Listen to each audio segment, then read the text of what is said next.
We are live. Welcome back, ladies and gentlemen. I'm one of your co-hosts, Blake Ruffino. Alongside me is my co-host, Joe DeLeone. Good evening, good sir. How are you? I'm doing fantastic, Blake. I'm very excited to get into talking about our power rankings for this week. I think that there's going to be a lot of debate because now we have a nice bit of evidence to show if certain teams deserve to be where they are. And you and I are very, very off on one specific team. Yeah, you already said that you want to get after me about one specific team, and a team that ironically and their fan base, loves us, or loves you at least. They hated me last year for telling them the truth, but they absolutely adore you. But yes, our power rankings are very different today as it kind of starts taking hold now that we're going into 5 weeks of the season. Yes, and I think that right now there's a lot of debates to be had, and I think after this week we're going to have a lot easier of a conversation. There's going to be a lot more to be able to pull from because Georgia's going to be able to double down on what they are, or Alabama potentially is pushing their way up, as well as Oregon and Penn State getting their first real challenges. So there's also teams on the outside that we haven't even really talked about that could end up pushing their way into the top 12 as well. I think Indiana, I haven't seen your top 12, but I'm sure Indiana's been a big riser for the most of us after last week. And so we will talk about that. By the way, is Oklahoma in your top 12? They are. I was debating taking them out because them not having Mateer, but I'm only going to do that if they were to lose. I will keep them right where I had them. I think there would be a hair overreaction to completely remove them. But yes, I did have that debate, hence why I'm assuming why you asked that question. It is why I had it. Dick Buck says, come face the truth. Like, what is the truth, Joe? Are these Ohio State fans that mad that I picked them to get beat this weekend? Well, what do you mean? You're asking that question like you're shocked that you might be the only person that I've seen that has actually pitched this upset, that you actually think that's going to happen. So yeah, I mean, I think they deserve to be pissed off. The last time something like this happened was in 2012, and you and I were only doing Saturday shows. 2012? You mean 2022, excuse me. Okay. And I had everybody telling me, Blake, there is no way in hell that LSU was going to upset Alabama and Brian Kelly can never beat the University of Alabama. And I told you then, as I will tell you now, a team that can run the football at a highly effective rate will always be in a game. A team at home with a hostile environment that can run the ball will always be in the game. That is why I'm leaning the Huskies. Hey, look, man, I picked chalk everywhere else. It had to be somebody. I mean, Ohio State fans were getting too close to me. They called me the mayor of Columbus. Nobody so I had to kind of everybody was saying that. It was all over the news and everything. I'm quite sure. There's a big difference between Washington and LSU, though. And I think that we can Washington just played for a national title not too long ago. Very different Washington team. Very, very different. I like this Washington team, and I've been very high on them. I don't agree with the upset. When we get to picks, you will find out where I stand, but I may or may not agree with you that there is a opportunity for them to cover, but not to win.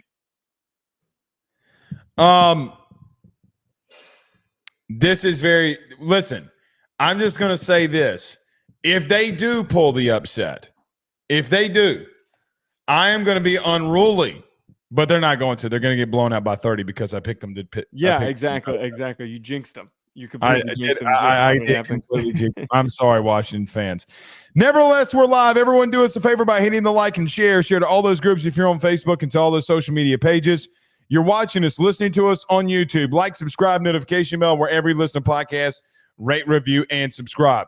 Every episode of Ruffino Joe is brought to you by our good friends over at FanDuel. Go over to FanDuel.com today. You can sign up. You can go place the bets if you'd like. Do that if you have discretionary income. If you don't, me and Joe highly suggest that you stay away. But if you want to go have some fun this weekend, a massive weekend in college football, go over to FanDuel today and do that. I will be doing a $1 20-leg parlay as we have probably the biggest week of college football this weekend. If you have any thoughts, questions, concerns, go over to fanduel.com/RG for more details. Everyone do us a favor. Hit that like and share. Joe, let's get into it. Our power rankings of week 5 are here. Who are your top 12? All right. Number 1, I have Miami. Number 2, I said I'd move them up, and I did. Number 2, Ohio State. Number 3, Oregon. 4, Georgia. 5, LSU. 6, Penn State. 7, Florida State. 8, Indiana. 9, Tennessee. 10, Texas Tech. 11, Alabama. 12, Oklahoma. All right, for my top 12 here, 1 through 12, I have Ohio State, Oregon, Georgia, LSU, Miami, Penn State. That's 1 through 6. Sorry for all those on the audio. At 7, Florida State. At number 8, Tennessee. Number 9, Indiana. Number 10, Texas A&M. Number 11, Texas Tech. And number 12, the University of Oklahoma. Joe, I know exactly where you want to go. You're going to be mad at me over my thoughts on the University of Miami and not having them at number 1. Go ahead and start screaming at me. Okay, so I just want to bring up why I have them at number 1. I have said this over and over again, and I brought it up last week during the power rankings, and I realized as I was pitching it how almost illogical it was that I didn't have them as my number 1 team. I think that Miami is the most balanced team at the current moment. I'm going to keep saying that over and over and over again. It is important to me that when they were struggling to throw the ball, that they were able to lean on their run game. And in different instances where they needed big splash plays through the air like they did against Notre Dame, they were able to generate that. They have so many different ways to attack you on offense and on defense that they deserve at the current moment to be the best team in college football. I also think they have been the most tested on a week-by-week basis. We can downplay the Florida game. We can downplay the Notre Dame game because they're not ranked that highly at the current moment. Florida has a good roster. Notre Dame has a good roster, and they are going to slowly rise back up in the rankings. And USF is one of the best G5 teams who beat Florida, and they smoked them, completely dominated them. Miami has accomplished the most, and they have proved the most to this point. Is there a chance they move down later on as a team like Georgia maybe plays really well against Alabama, or Penn State or Oregon plays really well this weekend? Absolutely. But up to week 5, Miami deserves to be there. I think you're too low. I think at the very least they need to be in the top 3, especially over LSU, by the way. Well, okay, that's where we have an issue. The game was 13-7 with 5 minutes left, and Florida had the ball on their own 40. It's not – I mean, they scored 13 points, did Miami, at the end of it to get to 26 at the end of the game because Florida went for it on 4th down inside their own 20-yard line or inside the 20-yard line at the end of it. Go check it if you'd like. But with 5 minutes left in the go, that game was 13-7, and Florida's got the football. So if we're going to compare it to LSU, please go and look at it because it is the truth. I'm not doubting how it happened, but the reason why LSU dominated Florida from start to finish and was for a longer time expanded in that with a hurt quarterback. So I get what you're saying. I understand what you're saying. LSU caught 5 or intercepted DJ Lagway 5 times. And you talk about, well, Miami blew out South Florida, who beat Florida. Well, it was a 7-point game, literally, with 5 minutes left. So the transitive property thing, in and of a common opponent and playing the both of them doesn't really relate. Well, yeah, exactly. My point is that we shouldn't compare how they beat Florida. That doesn't apply to this. But that's my point. If I'm going to look and have to split hairs, one team intercepted 5 passes and had a hurt quarterback. The other did not have a hurt quarterback and could not throw the football. One team had a hand tied behind their back, while the other one did not. Lagway threw less passes against Miami. Yeah, because so there were less opportunities. They're also 2 very different defenses, and LSU has obviously a lot better at turning the ball over. But Blake, I'm literally talking about the structure of these 2 teams and how they have won to this point, just overall. But I have issue with the offensive line inconsistencies with LSU, and I have issues with the run game inconsistencies for LSU. Defensively, it's even. Maybe LSU is a little bit more explosive and dangerous in their secondary, but offensively, Miami's the better team at this point. It's crazy to say that when the score is a 6-point game with 5 minutes left.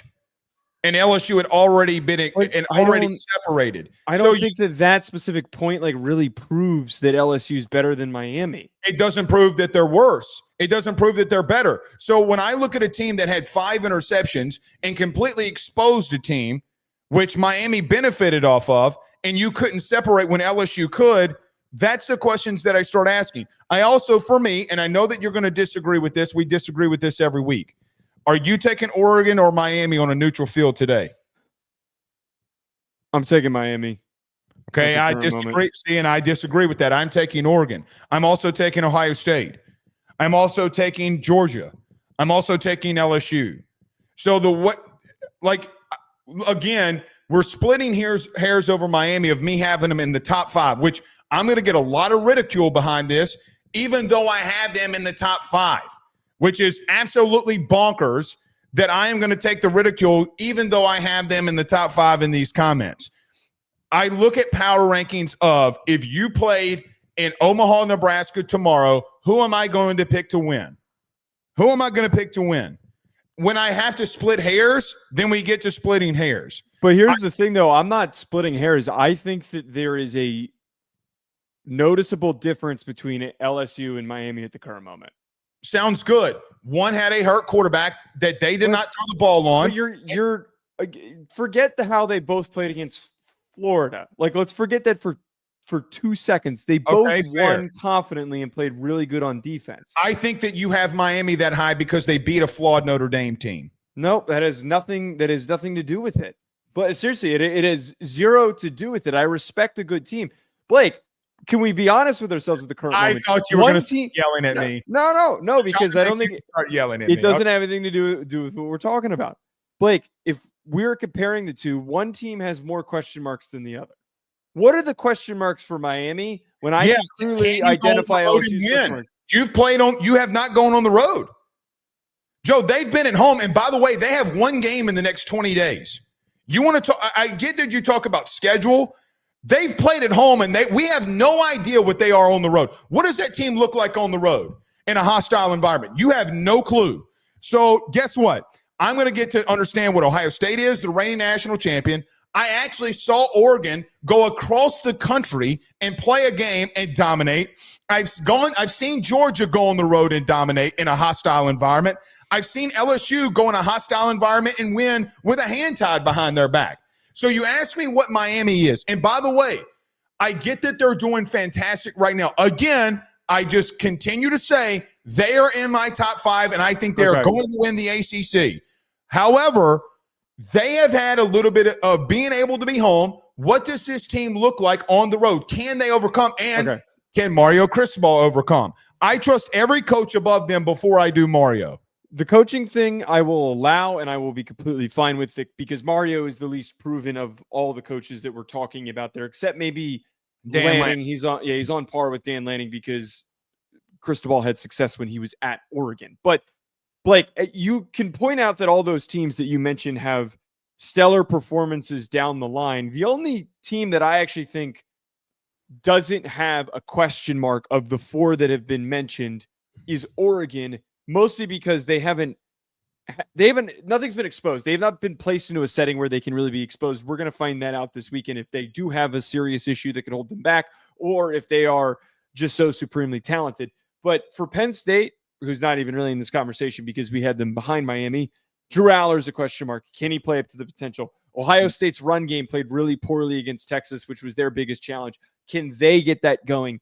Georgia's secondary played very, very poorly against Tennessee. And as high as we are on that secondary, wait. As much as we could sit here and say that their secondary is going to be fine, they still gave up a lot of big plays to Joey Aguilar in Tennessee, which could happen later on in the season. And to LSU's point, their run game and offensive line and offense overall has been very inconsistent to the point where Brian Kelly's getting worked up in press conferences when he's asked about it. And Joe, you literally had a Miami defense who, by the way, was missing their best player in Caleb Banks, and you couldn't throw the football. With all due respect, let's not act like the best team that they played in Florida defensively. I'm not saying Notre Dame's not the best overall team. But the best defense that they faced, they could get nothing going through the air. We saw a chink in their armor. I don't think that is a chink in their armor, Blake. Joe, they couldn't get separation. Wait, that wide receiver room could not get separation. Are we just going to discount and ignore my whole point that I've been talking about with this team? And you agreed with me when I brought it up during the Miami recap segment against Florida that a good team is going to be able to turn to something else to produce production. And they ran the ball dominantly. Hold on.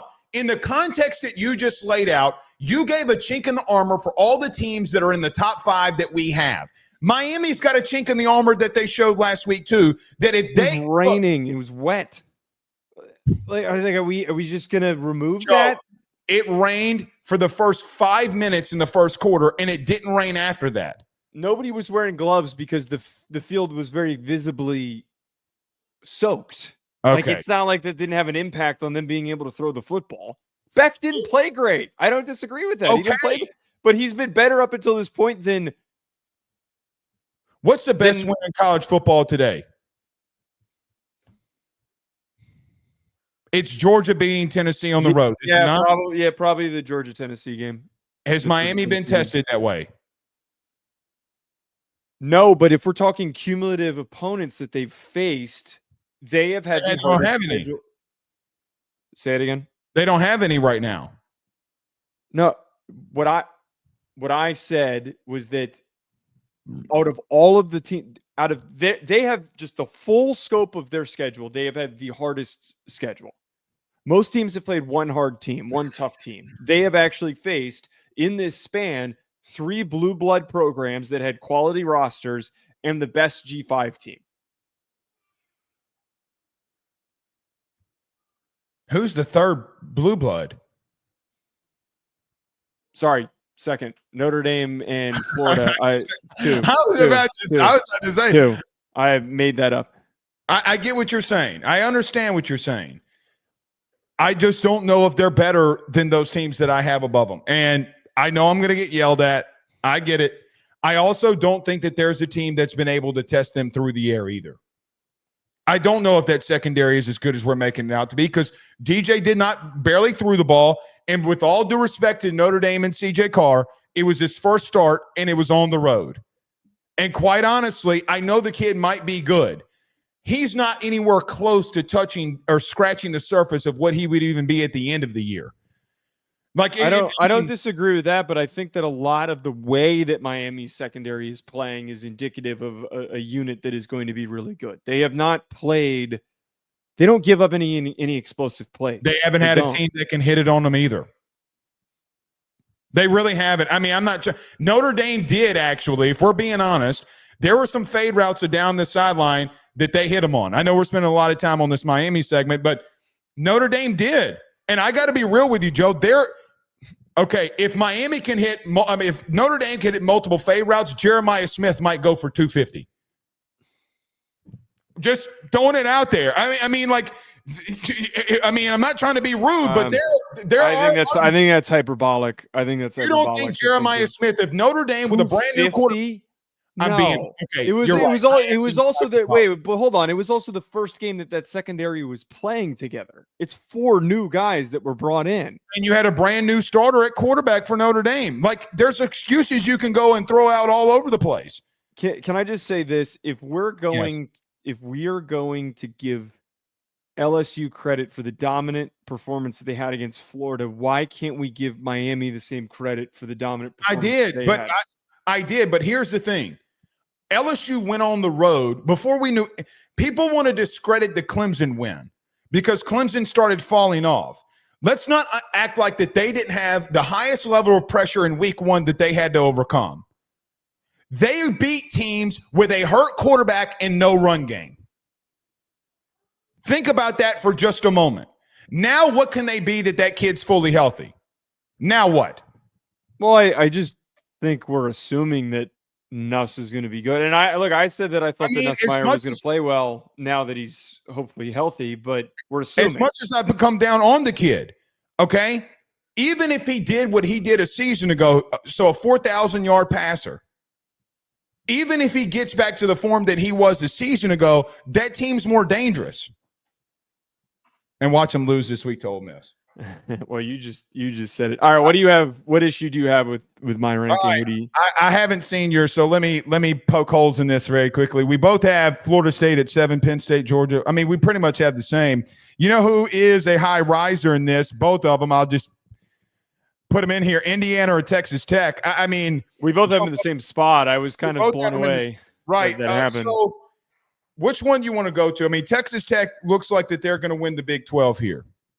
Yeah, and I think that what I said on the Sunday show, I stand by. I really do believe that Texas Tech is the best team in the state of Texas, and I really think that this year, I know it was just one game. Hold on. Say that again. They are the best team in the state of Texas. I said that I clipped that and I posted it on our TikTok, and Texas Tech fans love that. Seriously, wait, they're better than Texas A&M in my opinion. And I believe you had them ranked higher than Texas A&M. So you agree with me. Wait, let's see. Oh, no, you have Texas A&M ahead of them. I guess that opens it a little bit of a conversation because I don't think they're better than A&M. I'm sorry, I don't. Like a backup quarterback came into the game and their offense got better. At Utah? At Utah. Like that defense that Texas A&M has when we're going to do the preview coming up, and I don't have them in my top 12. I don't think Texas A&M is as good as some people are making them out to be. Their defense gets cooked by explosive plays. They are one of the worst defenses in college football in EPA per rush, and they're also just overall one of the worst defenses in allowing explosives. They're also second in the country in hitting explosive plays too. That is a very chaotic way to live and die by. It's what Miami's problem was last year. It is. But do we think that Miami was a top 10 team last year? They were for most of this. They were for most of the season, but then we found out that eventually you weren't as high on Miami as I was last year. If you remember, I had Miami the entire season around 8-9 and got obliterated for it. I don't want to go as far as to say Texas Tech is the best team in Texas. Not yet. They're getting there. Now, I would favor them over Texas because I don't know what Texas can do offensively. A&M did go on the road and beat Notre Dame. And regardless of what you want to say about that, I think it's just as much of high quality of a win as going into Utah and winning. Well, we're not measuring off of – we're not building a resume, though, for a top 25 ballot. We're ranking the teams based on who we think is better and who's worse. Yeah, I would go A&M. But you just said earlier that Miami should be number one because they deserve to be there over what they just went to. Then if you're going to keep that same logic. That wasn't my argument, though. My argument was that through the games that they've been tested in, they have proved themselves they've proved that they're the most balanced team. I was mostly pointing out. Why do you make me be the bad guy? Because I love Texas Tech. I'm not trying to make you be the bad guy. You do. I can't go that they're the best team in Texas. I can't go there yet. I think that Dickey and if it's Morton or Hammond playing, I think that they would put up 450 yards of offense. Well, here's the question. Do you stay with Hammond any? I know that that's a talking point at the current moment, and there was a lot of reactions in a bunch of group chats I was in saying that, like, start Hammond. I don't think you do that when you've got a veteran leader. I don't need you keep Morton in. If the interceptions were that egregious, then yes. Look, I think Texas Tech is a top 12 team. They have the talent. Terrence Carter is a beast. They can run the football. I would need to see them beat a team like A&M first, personally. You know, like Joel, in a neutral field tomorrow, just humor me. Are you taking Bama as an example or Texas Tech? I would assume that you're going to lean Bama. You're going to go. I know. Well, it depends on what Bama does this weekend, but no, I don't think that I would. You would go Bama. I don't think that it's because what am I going off of with Bama that they're so easy to pick over Texas Tech? They've got a really bad run game and they have been unproductive at getting sack production, and they're going up against that would be the best. Texas Tech's offensive line would be the best that they've seen so far this year, and their defensive line not better than Florida State's. Florida State's number one in the country and or number two in the country in rushing. They've been killing teams. Well, More so in pass protection. I think that the A&M offensive line has, I forget what stat that I had pulled for last week, and they've backed it up this past week. Their offensive line has been one of the best at protecting on passes. Yep. But the other part about this too is if you watch, I think there's one in the first in the country and not allowing sacks, by the way. I think that's what the stat was. It was somewhere in that range. Regardless, they're in the top 10 in sacks allowed to this point. I also would argue that pass rush that they have with Romello Height and with David Bailey would be able to get home on Ty Simpson. Well, and to your point, I do think that Georgia wins because I don't think Proctor is going to be able to hold up. Okay, that's fair. That's fair. Look, Texas Tech is probably going to win the Big 12. I believe in them. I think they're the most talented team in the Big 12, and they're a high riser here. Joe, any thoughts on Indiana cracking our top 12? Yeah, I was kind of thinking about this as we're opening up this conversation. Wonder what their ceiling is, because I don't really know how to contextualize the Illinois win. It was incredibly impressive and dominant, but I have no idea. And they do that on Iowa this week. Right. That's one of my favorite bets on FanDuel, by the way. I think it's 7.5 at the current moment. I am taking them to cover that 7.5 in a heartbeat. They're not going to be able to keep up. But this is my point, though, is that if Illinois ends up being 6-5 this year and they end up being wildly overrated, that explosive victory is like all the explosive victories that they had last year that we discredited. When they play Oregon and Penn State, I think for them to stick or at least move into the top 5, they're going to need to beat one of those teams. That has to happen. It's hard to measure them. Well, and here's the thing. A lot of people thought that Illinois was going to be a top, I don't want to say top contender, but a team that could battle for that 4th, 5th spot in the Big Ten. Then Indiana completely blew them out. And here's the question, and I asked myself this today. Are we overreacting to Indiana? Like, no, are we? No. I don't think that we are. It's not like they won by 10 points. They won by 53. I don't think there's a lot to overreact to. I get that, but how far is the gap between Ohio State, Oregon, and them? We're going to find Penn State. We're going to find that out. And as you mentioned, like, context matters. Joe, they had a pair of freshmen that were out there at corner, true freshmen. Mm-hmm. And so, I mean, you can run things up when these kids can't cover. And I think wait, but hold on. They stopped throwing the ball most of the second half. They were running the ball most of the second half. But Fernando had like 2 passing touchdowns in the third quarter. It's not like they stopped in the second half. Yeah, but they weren't really exactly taking shots. Yeah, in the fourth quarter, they called off the dogs, and then Black just went stupid, and they kept scoring. I mean, I get what you're saying, but it's not like they completely took starters out either. Like they were still doing some stuff. I mean, like, I get what you're saying. I understand what you're saying.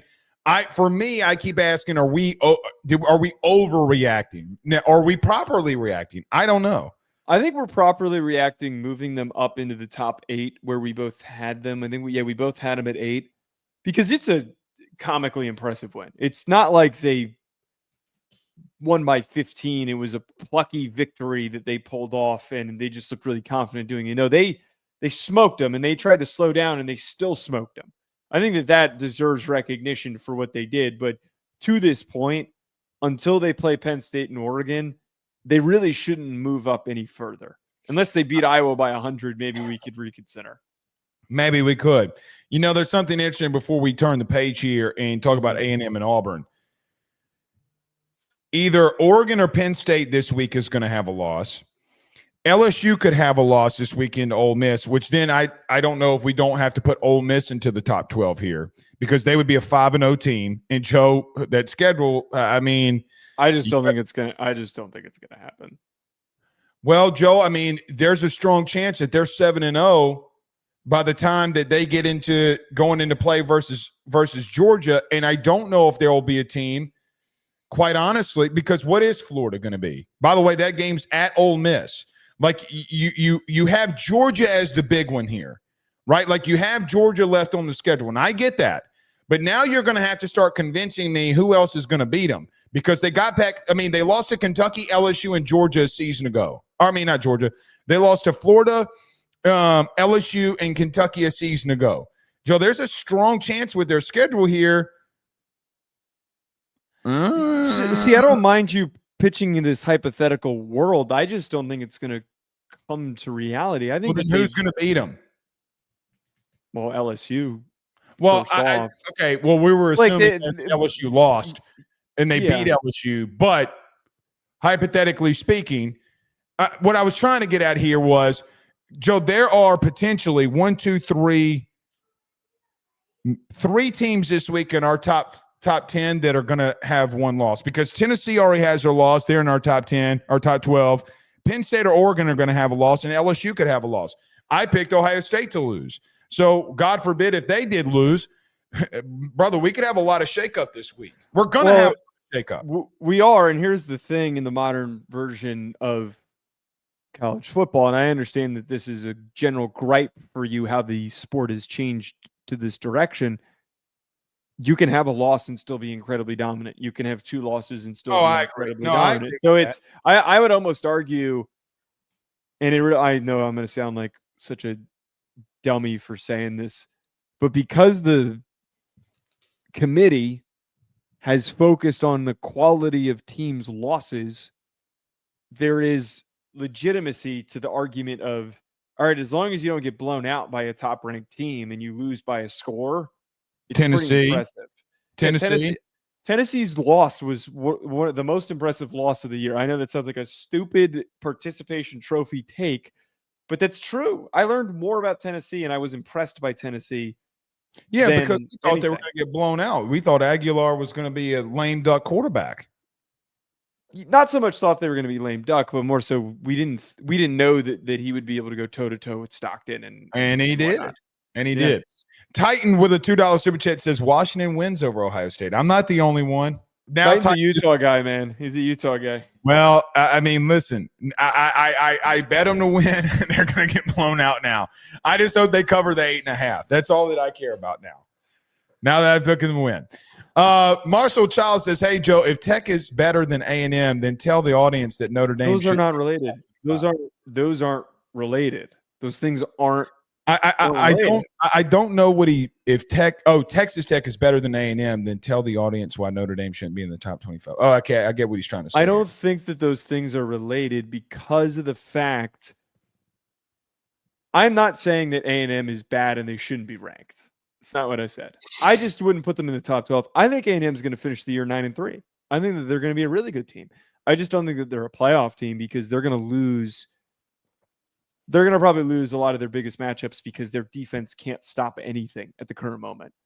I think that for Texas Tech's sake, they're going to be able to not only run through their schedule, but I think that there's a lot of balance to that team that was displayed against Utah. They're more balanced than that Arizona State team from a year ago. Oh, heavens, yes. No, well, hold on. Pause.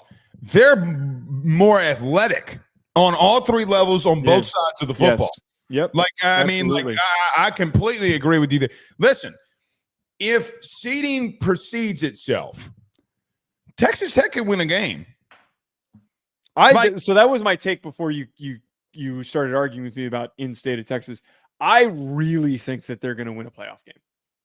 I think that they're going to get a first-round game this year, and I hope that they don't get a bye because I want to see them host. There's no way they get a bye. There's no way the Big 12 or the ACC gets a bye. Yeah. The only way is that Miami and Florida State dominate through the rest of it, and the ACC is the only one that can get it. They're not giving Texas Tech a bye. I can't be convinced of that. I think Miami's plausible, but the Big 10 or the SEC is probably going to get two. Well, if Florida State beats Miami or Miami beats Florida State, and then you kind of walk through it, I could see a situation where let's just say it's Ohio State, Oregon, or Ohio State, Penn State, whatever. I'm just hypothetical. Yeah, I see what you're saying. Two Big 10, two SEC. That's very possible. It's very possible, but I don't think that there's anybody on this list besides Florida State and Miami that has the brand that a committee of humans would place in a top 4 bye than those two. Like, for an example, Joe, do you think that they give Texas Tech a bye over a Big Ten or SEC team? No, I mean, I don't. If we're looking at the politics of it, I think you're. No, I mean, right. Like there's a part of what we believe, and then there's a part of what actually reality would come to pass here. All right. Yep. All right, we got the super chats here. Joe, Texas A&M versus Auburn this weekend. Auburn coming off a devastating loss to Oklahoma. A&M has been rolling, and a couple of weeks ago came off of what could be a program definer for Mike Elko and beating Notre Dame. Excuse me. When you look at A&M versus Auburn, what are your thoughts going into the game? Blake, on FanDuel, Texas A&M is favored by 6.5 points, which is a shockingly wide spread. Very unexpected. I would have thought that this would have been closer. And the reason why, these teams, their deficiencies are the opposite team's strengths. Both these teams have issues that they're working through and they're trying to navigate. Neither are a perfect team. You've got A&M, which is incredibly explosive throwing the football with Craver and with Concepcion and Marcel Reed. And they're a bit inconsistent at running the rock between the tackles. And then you've got Auburn, who's having a lot of issues generating explosives through the air, but they're so freaking dominant on the ground. And then as we're talking about this conversation, they both got gashed in their biggest matchups on defense in very specific areas. So I open this conversation, Blake, with these two teams. I almost don't even really have a pulse on this game. I don't really have a good feel for what is going to happen here because I want to go with Auburn and say that Auburn can pull this thing out, but I don't trust Hugh Freeze at the current moment. And for the way that they handled the Oklahoma game, I really don't think that they're going to step up and play at College Station and play to the way that they need to. The thing is that I feel as if, to what you're saying is, Auburn lost to Oklahoma and more than likely shouldn't have. And they played horribly. They gave up 10 sacks, and I don't think Jackson Arnold, quite honestly, is seeing the field. Joe, I think – no. I hate to say this, but I just fully believe it's true. He is one of the worst quarterbacks in the SEC in pocket awareness.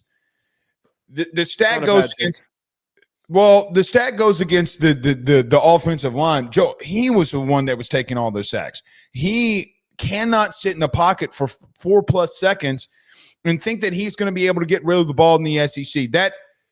His first read's not there, and quite honestly, he's not throwing. And listen, I understand your thought process on A&M defensively not being great. They've been leaky. They've done a lot of things. I still don't know if I don't trust Elko to start getting some things fixed. Now, one thing Elko will do, okay, he will let Cam Coleman beat them to some extent, and some of these receivers beat him if he knows that he can get to Jackson Arnold by sending more guys than they have to protect. The thing that I agree with you on wholeheartedly is, can Auburn go into Texas A&M? Can they go into College Station? And do you have enough faith in Jackson Arnold and Hugh Freeze to pull one out? And you see, like, Cobb have a massive run last weekend, and then you don't run the ball after that. Like, what are we doing? Dumb. The thing for me is if A&M can do on the road, even with Marcel Reed being below 50% passing completion, and win a game on the road against Notre Dame, I'm sorry. I don't think he's that bad at home.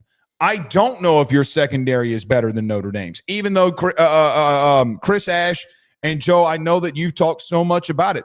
But from a just pure talent standpoint, what? Like, I'm not there yet. This A&M team offensively can score in bunches.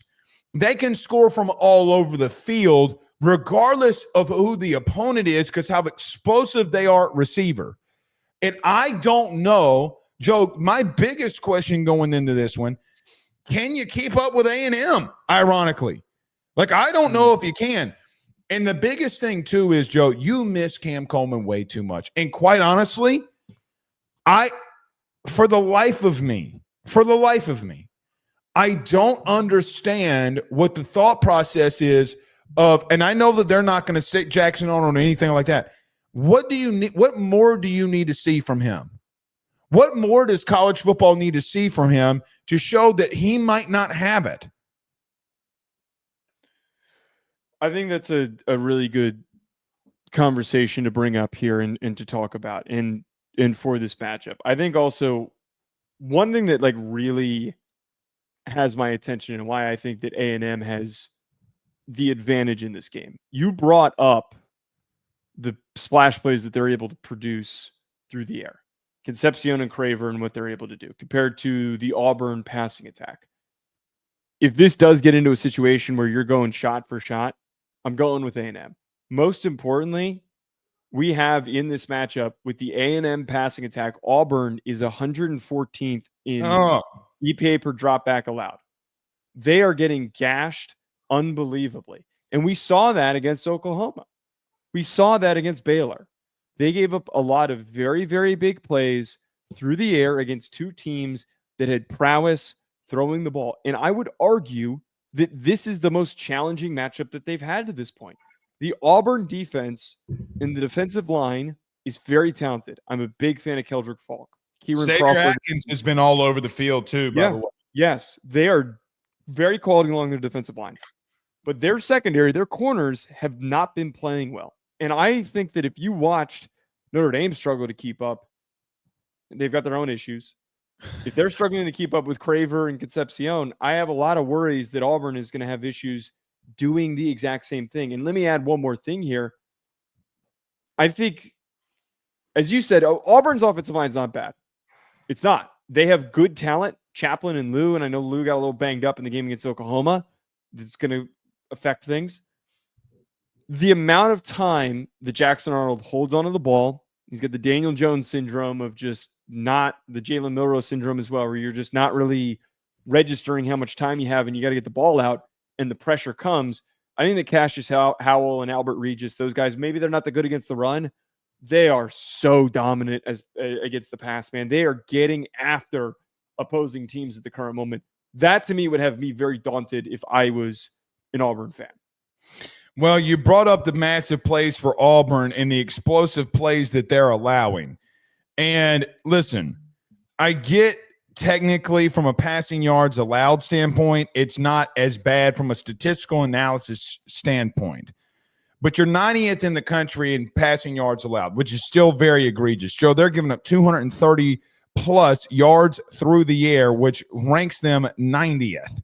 This is just not the team that you can allow that to your point, and I 1,000% agree with you there. But I also got to point something out here too. When I look at Auburn, and we were talking about the passing game just in general, Joe, I don't think they can throw the ball. Not consistently, not without Cam Coleman and hitting a couple pop passes and screen passes, which I think they got to get Eric Singleton the ball more. Like, he is a receiver. How was Haynes King able to get the ball vertically more to Eric Singleton than you have this year? That should be a crime in and of itself, Joe. In and of itself, it should be a crime. But I don't think that Jackson Arnold is going to be able to lead them yet again, because I think teams are going to start stacking the box and they're going to force you. It's exactly what Oklahoma did. Joe, they're 102nd in the country in passing offense. 102nd. Just so everybody in the SEC understands that. That would make you dead last in the SEC if Kentucky did not exist. And Kentucky is god-awful. They're god-awful. So, Joe, we're literally comparing their passing game to Kentucky, and you have a guy like Cam Coleman. There is no team in the SEC not named Kentucky worse at you than throwing the football. None. So, for that reason, and because of the way that A&M is so explosive offensively, Joe, not only am I going to take them to win, I'm going to take them to cover, and I just don't know if they can slow them down. I don't think that they will be able to slow them down either. And I think the biggest problem for me for Auburn in this situation, and more so what they need to do better, they got to get Cobb involved. I did not understand me either. Not getting him touches, but more importantly, Jackson Arnold as a runner is a nice auxiliary piece. He is a nice added layer to the fact that you're running Cobb and a defense maybe starts getting really aggressive about loading the box and preventing him from finding success, that you have Arnold keep it on a read option or on a specifically designed run for him to keep the football in order to counter that stuff. The way that I'm sure that it wasn't deliberately schemed this way, but the fact that it felt like there were so many deliberate touches for Arnold, or they were so aggressive in read option situations to take the ball away from Cobb, that there were not more designed attempts for Cobb, all that stuff. The fact that Arnold was running the ball as much as he did against Oklahoma, it's a big reason why they failed to succeed. It's a big reason why they struggled in that game. And the big thing too, you know what's really disappointed me? Cam Coleman's been awesome. They have done an awful job at trying to get Eric Singleton involved. That is one of the fastest guys in college football. Well, and we're not getting him the football. Well, hold on.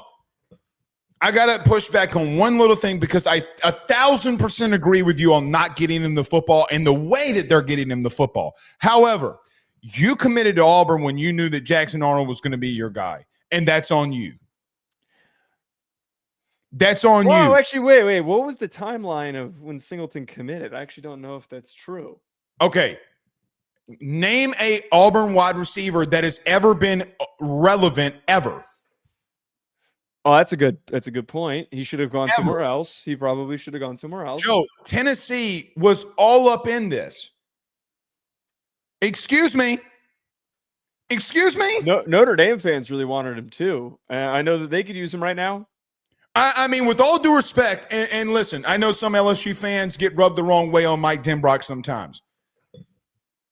We literally had an interview with Malik Neighbors of the Giants last week, and he goes, I miss Dan because he let him run inside verticals. I mean, I'm sorry, but that's also kind of on you.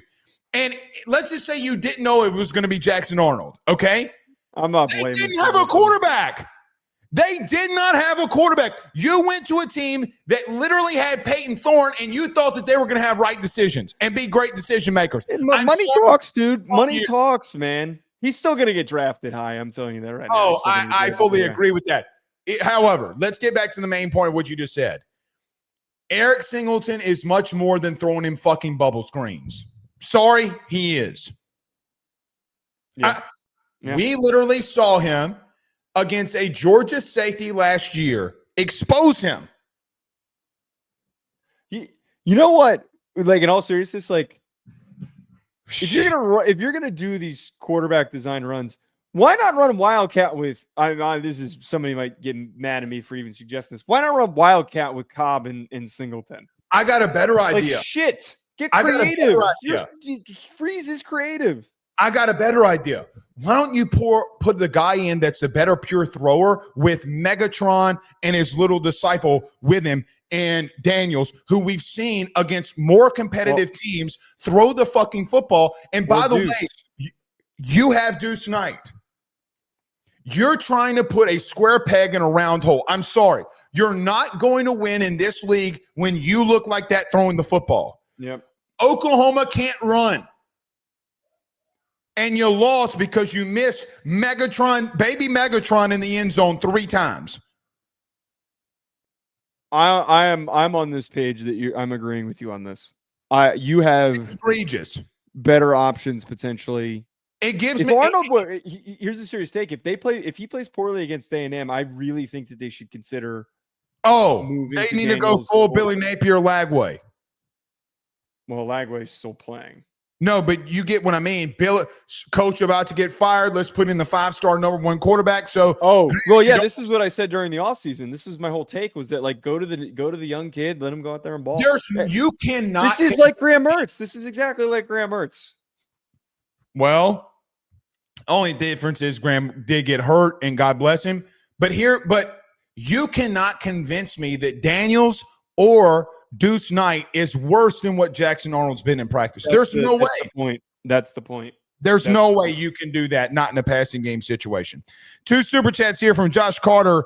He says, Josh. Tennessee getting back McCoy and 2 D tackles for Arkansas. Tennessee about to be discussing on both sides of the ball. LFG, Orange.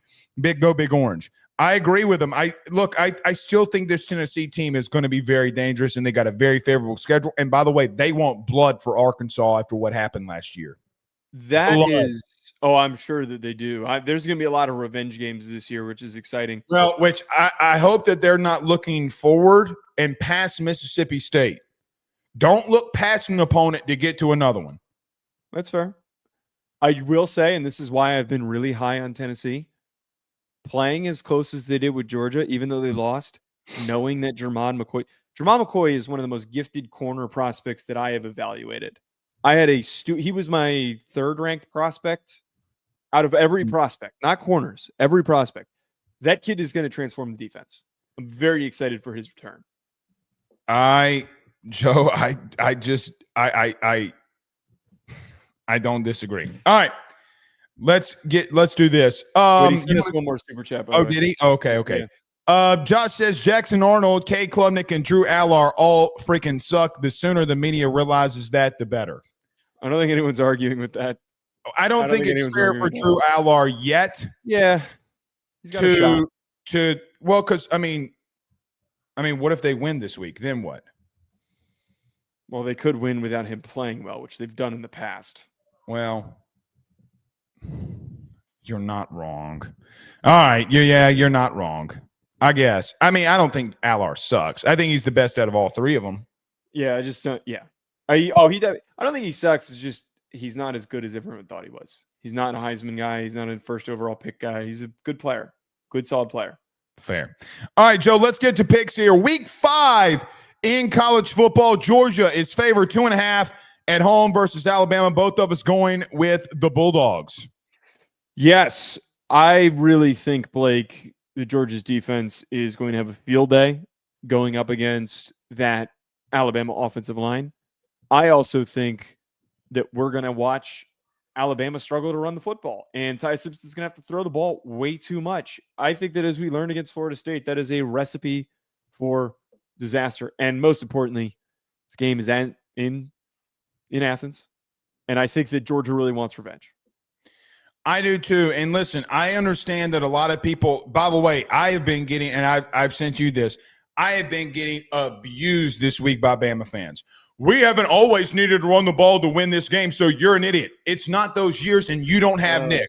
Listen, Tommy Castellanos was right about one thing. You don't have Saban. Oh, and by the way, when you beat him last year, you ran the ball for 173 yards. By the way, you know what the Alabama fans' argument to me was? Well, Jalen Milroe did that. The run game is the run game, goofballs. Like, what are we talking about? I'm not going to – look, they have won 30-plus games at Sanford Stadium. Got to show me that you can beat them before I pick against them. But I am going to pick them to win, and Joe, I'm going to pick them to cover, I'm assuming, as you are. Yes, as well here. On FanDuel, yep. On FanDuel. Notre Dame, a favorite 4.5 on the road against Arkansas. Both of us going with the Fighting Irish. By the way, I got to say this, and LSU fans are going to kill me for saying this, but it's the truth. The pullover with the Fighting Irishman is sick. It is so awesome. Oh, the one that Marcus Freeman's been wearing? Yeah, the one with the actual football. The new version of the leprechaun. I didn't like it when they just posted online. I think that pullover's sick. Regardless, we're going with Arkansas. I mean, we're going with Notre Dame. Excuse me.